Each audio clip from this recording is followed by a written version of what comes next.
¿Cómo están ustedes? Bienvenidos a un programa más. Esto es Enlaces de la Construcción. Su servidor Octavio Novoa. Estamos transmitiendo directamente y en vivo por medio de nuestras plataformas de guanatosfm.net, radio por internet y Facebook Live. Sobre todo, quiero mencionarles que estamos transmitiendo desde nuestro estudio en la ciudad de Guadalajara, Jalisco, en México, para todo el mundo. Gracias por acompañarnos. Hay un número telefónico que es el 425-394-7097 para las personas que nos escuchan en los Estados Unidos. 425-394-7097 es una llamada que ustedes pueden hacer la llamada y se enlazan de manera directa a nuestro programa sin costo para ustedes. Si lo que desean es enviarnos un mensaje de WhatsApp, también tenemos el número disponible, el 33 29 52 55 22. Y si su mensaje es de fuera de la República Mexicana, les recuerdo utilizar el sufijo 521. Les decía que el día de hoy tenemos un programa muy interesante, pero sobre todo lo que tenemos es el honor de una persona que la verdaderamente respeto, admiro desde hace muchos años, don Ángel Verdugo, comunicador y analista que accedió a estar en esta charla el día de hoy, y le estoy muy agradecido. Don Ángel, ¿cómo está usted? Muy bien, gracias por esas inmerecidas palabras. Gracias. No, al contrario, y veo por ahí, decíamos antes de entrar, que ya por ahí hay unos globos por estar celebrando más de 100,000 seguidores en YouTube, ¿verdad? Es así. Yes. Don Ángel, pues felicidades. Hombre, gracias, muy amables. Un programa de excelencia en donde todos aprendemos siempre muchísimo. Quiero decir que se ha convertido usted en maestro de historia, don Ángel. No, hombre, gracias. Muchas gracias. Lo que pasa es que dicen que los que no conocen la historia están condenados a repetirla. Sí, definitivamente. Pero sobre todo, fíjese que he tenido, y antes de entrar en el tema, he tenido la curiosidad de leer respecto a algunos comentarios que usted hace, lo que usted comenta a veces hace muy interesantes relaciones con respecto a la historia, ¿verdad? Frecuentemente usted acostumbra a hacerlo. Entonces, de pronto usted dice algo y me mete en graves problemas, porque yo no conozco al respecto o me acuerdo que leí algo y de pronto tengo que empezar a buscar dónde estaba esa información. Ahora tenemos mucho más información que antes y me lleva a una serie de situaciones en donde tengo que estar leyendo algo, pero luego me encuentro con que tampoco conozco de eso y me desvío hacia buscar esa información y estoy en una situación ahí complicada. Fíjate que me pasa en algunas ocasiones lo mismo con Pascal, que es el conductor en el programa donde me permite participar ahí de lunes a viernes. Sí. Y él es una persona, un excelente reportero, un gran entrevistador y un conductor de primera. Entonces, revisa la historia y en ese momento me pone exactamente en la posición en que tú te colocas. Y dices, chin, ya ahí voy a buscar y a buscar. Sí. Es decir, porque al final de cuentas, México es un país muy repetitivo en muchas cosas. Lo que estamos viendo hoy, a algunos les parece novedoso, pero no lo es. Quizá las formas cambian, el oropel en que lo envuelven, pero básicamente estamos aquí ante decenios de repetición de errores, caer, como dice la canción, siempre caigo en los mismos errores, ¿no? Es decir, es muy peligroso que cuando el mundo está avanzando en la construcción de un mejor futuro, o al menos sentando las bases de un mejor futuro, nosotros estamos yéndonos a las peores experiencias del pasado y el antepasado. Sí. Por favor, continúa, te interrumpí. Es una situación paradójica, ¿verdad? Sí. Paradójica. Así es. Y más información, y más desinformación, porque no sabemos cuál es la información más correcta o no la sabemos elegir. También tenemos un grave problema de exceso de información, ¿no? Sí. Y el problema quizá también, Octavio, es en la medida en que nosotros, o sea, el Estado o el gobierno, para ejemplificarlo o concretar, durante decenios le han escamoteado desde niños, jovencitos, ya adolescentes y en el nivel superior o medio superior, donde le han escamoteado historia, le han quitado en la educación esa parte muy necesaria de aprender a pensar, a analizar los problemas.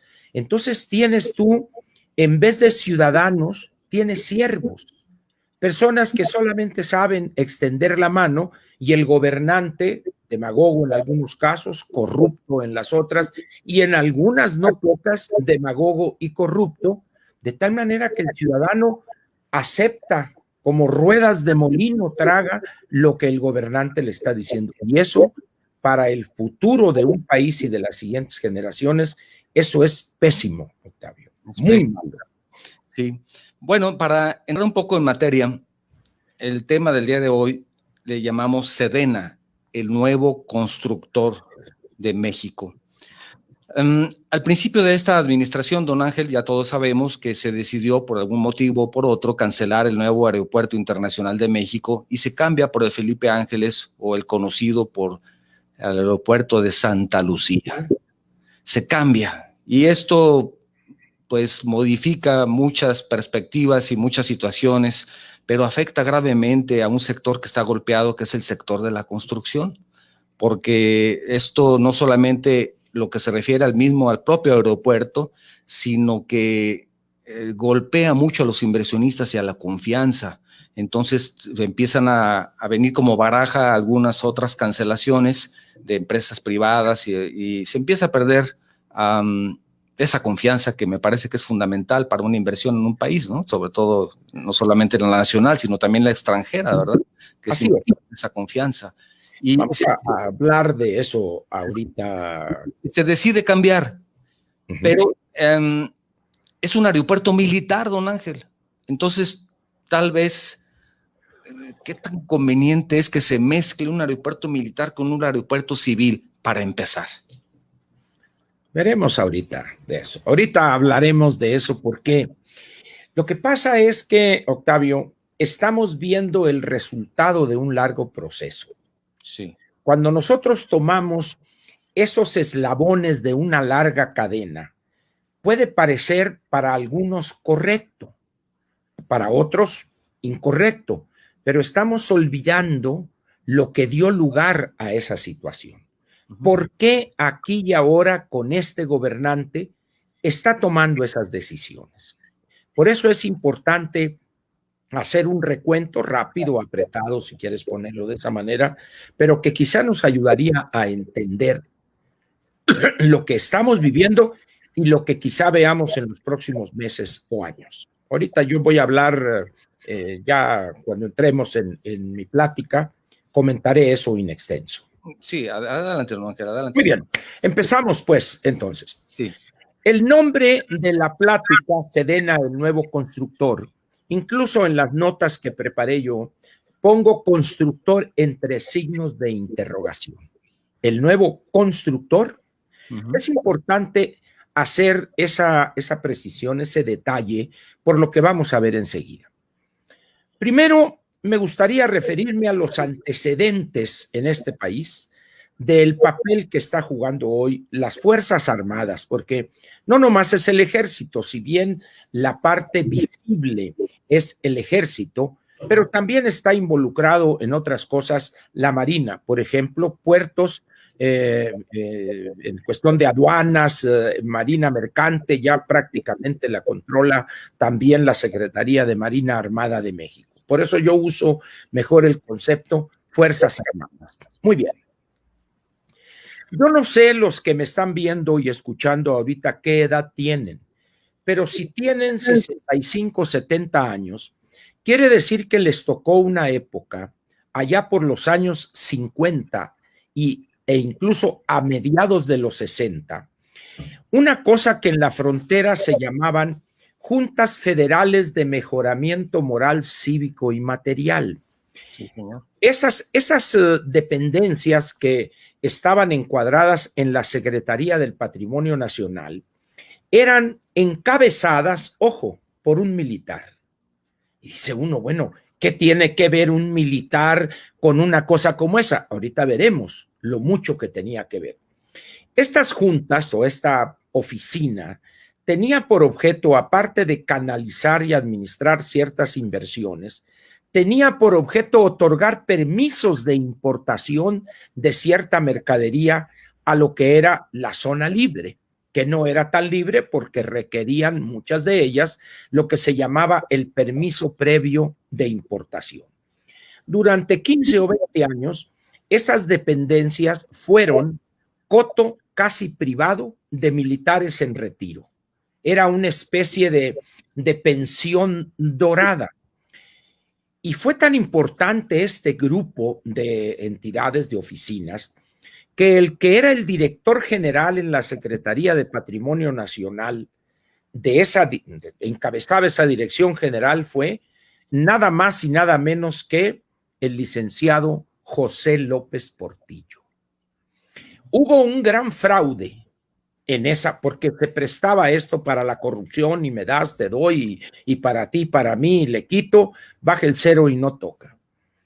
El amigo cercanísimo de José López Portillo, Roberto Colmi Bob de la Madrid, que fue gobernador de Baja California cuando falleció el general Hermenegildo Cuenca Díaz, él se echó la culpa de este fraude. Él dijo, yo soy el responsable de esto, y tuvo que huir de Mexicali a Caléxico. Y ahí vivió en una gasolinerita, etcétera, etcétera, y quedó libre López Portillo de toda culpa. Eso lo convirtió en un deudor de aquel acreedor que fue Roberto de la Madrid.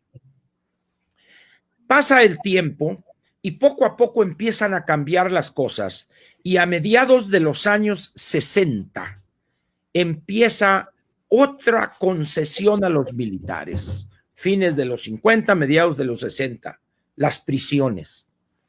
Todavía, cuando el año 68, las prisiones más importantes del país, Santa Marta, Lecumberri, etcétera, eran también coto privado de los militares. Un general en retiro lo hacían director de Lecumberri y a los 6 meses ya estaba multimillonario. ¿Por qué? Porque esas cárceles entonces y ahora también son minas donde está el dinero ahí. La beta está a flor de tierra, por así decirlo. De tal manera que tenemos casi 30 años donde los militares tenían esa serie de prebendas o de concesiones en la estructura del sector público con miras a que se enriquecieran ellos y el equipo con el que llevaban a esas áreas para que no estuvieran dando lata, vamos a ponerlo con esa expresión coloquial. Pero empieza a cambiar la situación, llegamos a los años 80, la crisis, el despilfarro, administrar la abundancia, y cambia. Las prisiones se las quitan a los militares y se las entregan a aquel grupo que encabezaba el hoy retirado, un gran jurista, el doctor Sergio García Ramírez, que creó este concepto de la prisión sin rejas, etcétera, etcétera, de tal manera que con el apoyo del presidente Echeverría cierran Lecumberri y crearon los nuevos reclusorios.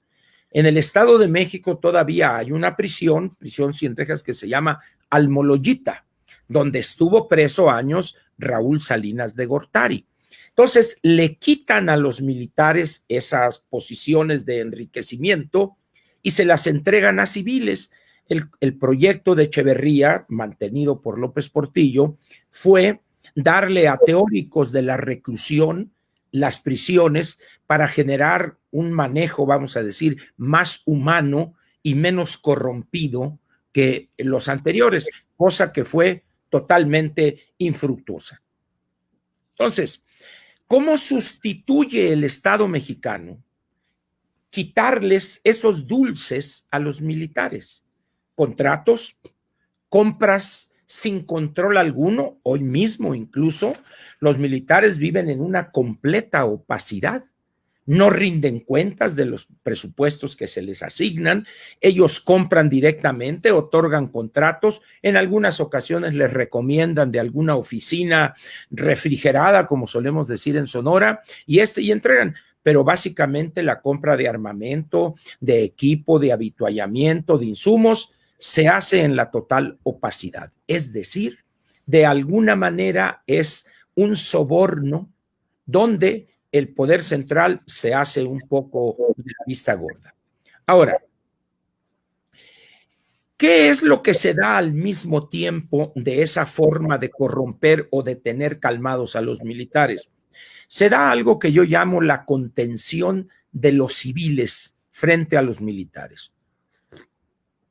Para quienes sigan el comportamiento del presupuesto, encontrarán que durante varios años se daban situaciones como esta.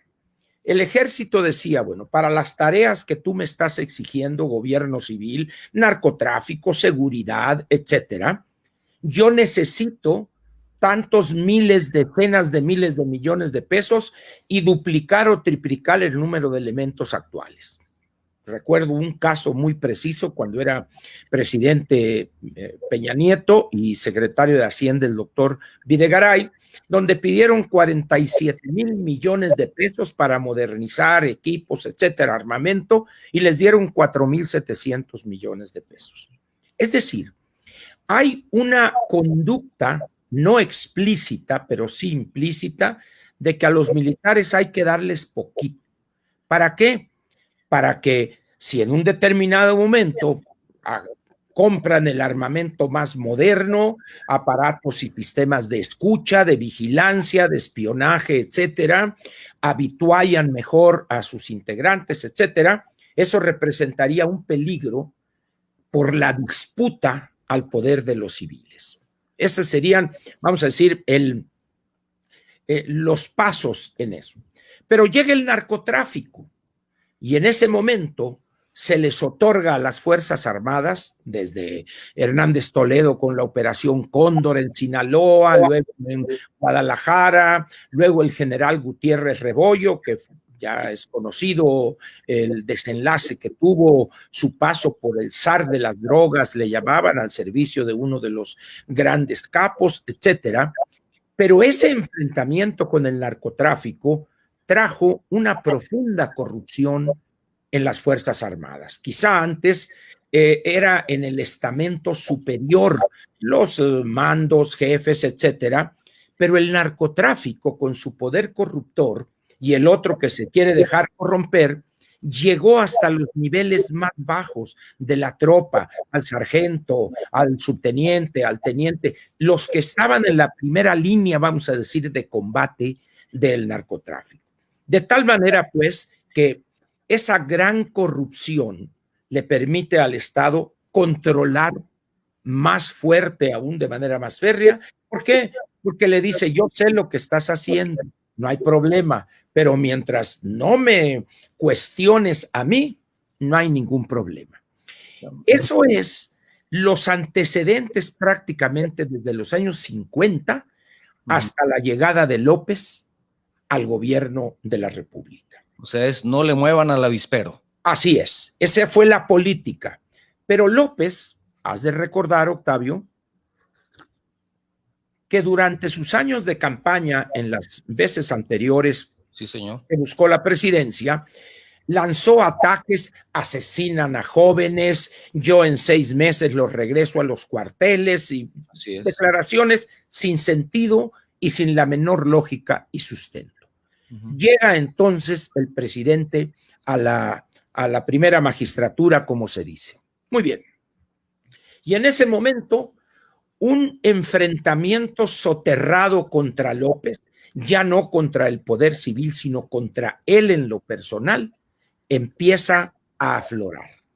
Primero, los agravios acumulados, las declaraciones insultantes de López, y te has de acordar que días previos a la toma de posesión, cuando ya estaban definidos los que, o estaba en el proceso de definición, quién iba a ser el secretario de la Defensa y quién el de la Armada de México, él decía, a los 6 meses a los cuarteles y etcétera, etcétera. Le hace una presentación el general secretario, en aquel entonces era el general Cienfuegos, si no estoy equivocado, y donde le muestran el panorama real de las fuerzas del narcotráfico y de la delincuencia, y donde le habían dado la responsabilidad al ejército sin los recursos necesarios, y en ese momento el presidente ve que la realidad es completamente diferente a la que él había venido diciendo, insultándolos, agrediéndolos. 2 días después va a la Secretaría de Marina y el almirante secretario le hace una presentación similar, pero desde el punto de vista de la Marina, y aquel hombre dice, chin, esto no es lo que yo imaginé. Cambia entonces y dice, el ejército debe permanecer, etcétera, etcétera. En otras palabras, recula el presidente. Muy bien, así es como empieza, pero luego se da un acontecimiento interesante. Se dio el año pasado, alrededor quizá de abril, mayo, por allá, o marzo, abril, una entrevista muy larga que concedió al periódico La Jornada. En esa entrevista hay una pregunta de las, tú, viejo periodista, sabes perfectamente que hay preguntas sembradas. El presidente quiere que le pregunten esto. Entonces el entrevistador le dice, y a propósito, señor presidente, ¿cuál es su idea de las Fuerzas Armadas? Y contesta con una sinceridad que traiciona el subconsciente del presidente y dice, si por mí fuera, desaparecerían las Fuerzas Armadas. Ahí está la entrevista para quien esté interesado en corroborar esto que digo. Pero no se puede, dice, porque hay muchos intereses. Ahí es donde empieza él ya a manejar como una opción clara desde el punto de vista de la modificación constitucional de la Guardia Nacional. Y empieza esa idea.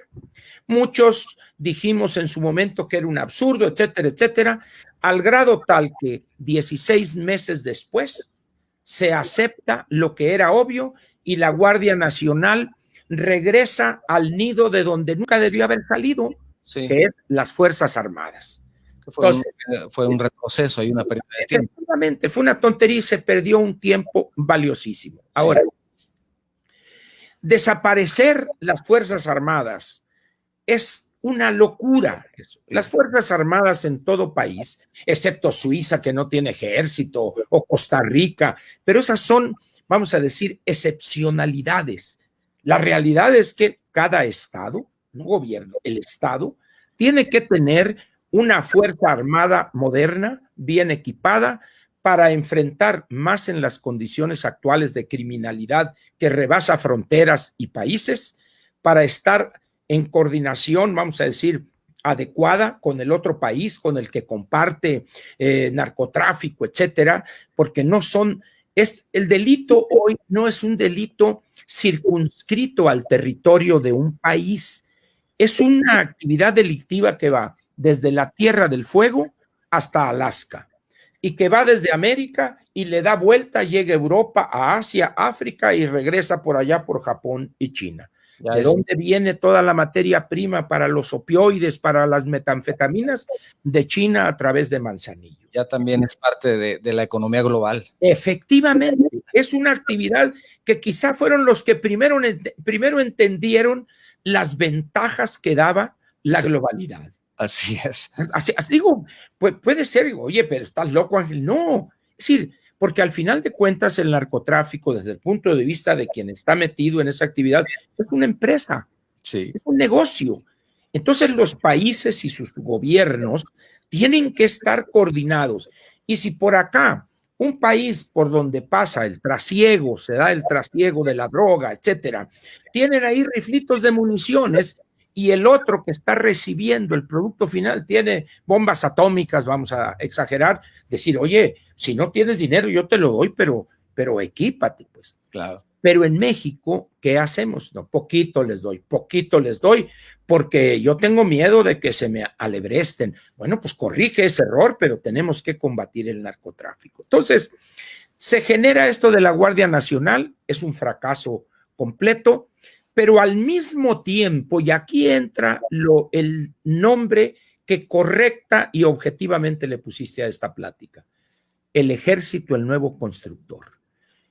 La Guardia Nacional es la que va a realizar esas actividades, y al ejército, como no lo puedo desaparecer, lo convierto en albañiles, electricistas, operadores de trascabos, etcétera. Sí. Y dices, oye, espérame, eso está mal. Bueno, pero esa es la visión que tiene el presidente del papel de las Fuerzas Armadas. Ahora, cambia entonces aquello y dice, obras, obras, obras y más obras, porque con eso se van a entretener, les doy decenas de miles de millones de pesos en la mayor opacidad, y lo que antes obtenían en las juntas federales de mejoramiento material, etcétera, con las prisiones, con esto, con lo otro, ahora lo hacen a través de inflar precios de insumos, en la subcontratación, etcétera, etcétera. Y empiezo yo una carrera donde cada día que pasa tengo que darles una nueva tarea. ¿Por qué? Porque ¿qué dicen las compañías constructoras? Pues aquí no hay confianza. Me retraigo, no puedo competir contra esta gente. ¿Por qué? Porque a ellos no se les aplica ley alguna, Octavio. No. En cambio, a mí simplemente me contratan para un tren, por así decirlo, y me dejan a mí la responsabilidad de buscar asegurar el derecho de vía. Oye, espérate, me lo tienes que entregar. Pues eso es de la autoridad. No, y además, don Ángel, seguros, fianzas, seguridad social para los trabajadores, contratos. Olvídate. Todo lo que la obra. En cambio, ellos, pues simplemente ya les estás pagando. Sí. Ya. Entonces, la pública determina y define, ¿verdad? Efectivamente. Sí. Entonces, en esas condiciones van varias preguntas. ¿Dejarán por esas tareas nuevas las Fuerzas Armadas de ser, de pensar y de comportarse como Fuerzas Armadas? No. Ese es el gran error de López. Voy a dar un caso muy cercano en el tiempo y en la distancia. Bolivia. Bolivia es un país de 11 millones de habitantes con un ejército que tenía privilegios 1000, acrecentados estos durante los años de Evo Morales. Otra vez, para evitar que se les rebelaran, y los llenó de privilegios, particularmente a la nomenclatura militar. Muy bien. ¿Qué sucede con el cuarto intento de reelegirse violando toda ley? En ese momento la gente se levanta harta y llegaron a estar casi 2 millones de bolivianos en las calles, que equivale prácticamente al 18-20% de la población. En ese momento la única decisión de este cacique pueblerino de Evo Morales es lanzar a la policía y las Fuerzas Armadas para balacear, masacrar a esta gente. Sí. ¿Cuál fue la reacción tanto de la policía como de las Fuerzas Armadas? No, presidente, no vamos a masacrar al pueblo, y aquí está su renuncia y fírmele y agarra sus cosas y se va. Es decir, no se prestaron a eso. Así es. Por más privilegios que tú le des a las Fuerzas Armadas, en los momentos críticos actúan como el pilar fundamental de la estabilidad política y la seguridad interior. Tienen clarísima su vocación. No hay la menor duda. Aquel que dude de eso puede caer en situaciones como la de Evo Morales. Es más, aquí yo recomendaría un libro, no sé si has leído la serie esta que escribió don Luis Espota, que se llama La costumbre del poder, que son 6 libros. Ahí van los títulos, a ver si los digo en el orden correcto. Retrato hablado, palabras mayores, sobre la marcha, el primer día, el rostro del sueño y la víspera del trueno. Son los 6 tomos de una saga de una familia, una especie de grupo Carso, vamos a decir, ¿verdad? Pero que se llama La costumbre del poder. El último libro, el 6º, se llama La víspera del trueno. Y las últimas 90 páginas, las últimas 90 para quien no quiera leer los 6 tomos y el último, La víspera del trueno nomás, esas 90 páginas, es una situación que quizá refleje con esa visión premonitoria de Luis Espota lo que podría pasar en México. No les digo más para no echarles a perder a quien tuviera interés en leer el libro. Muy bien. La lectura, sí. El gran error, pues, del presidente es pensar que por esas tareas que le está dando, etcétera, van a dejar de ser las Fuerzas Armadas. En menos de 24 horas, esos albañiles, esos electricistas, esos operadores de trascabo van a tirar el casco, el chaleco de advertencia y agarran el rifle y están listos para que su comandante les diga a quién hay que matar.